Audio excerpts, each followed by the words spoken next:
Pour ou contre la privatisation du service de gardiennage, dans ce hall d'entrée, le personnel de l'hôpital est invité à se prononcer sur ce bout de papier. Un vote à l'initiative des travailleurs eux-mêmes, c'est rarissime. Ça va s'étendre sur 3 jours. Vous savez qu'un hôpital, ça fonctionne jour, nuit, après-midi. Donc le personnel est réparti sur les 3 pauses. Donc on va couvrir les 3 horaires. Et dans 3 jours, on aura le résultat définitif du vote après le dépouillement qui sera par les académiques. Car le choix de cette privatisation dans un hôpital public est remis en cause par bon nombre d'universitaires dans une carte blanche du journal Le Soir le 8 juin dernier.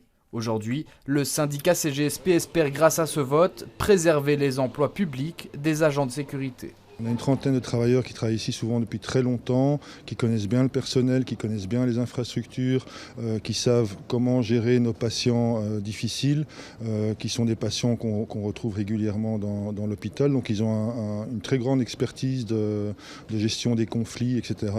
Et donc ce sont des agents qui sont professionnels et on ne comprend vraiment pas pourquoi on les privatiserait aujourd'hui. Ce qui aura comme conséquence en fait d'augmenter sans doute l'agressivité, les problèmes d'agression dans l'hôpital. Ce référendum est organisé 3 semaines après une journée de grève. Depuis, la direction n'a pas évolué sur sa position, aux grandes dames des travailleurs. La concertation sociale n'a pas été respectée depuis le début. Au niveau du référendum, il y a énormément de pression de la part de la direction sur le personnel pour ne pas participer à ce référendum. La direction assure que l'externalisation de ce service est bien actée après 2 années de concertation sociale et elle juge ce référendum illégitime.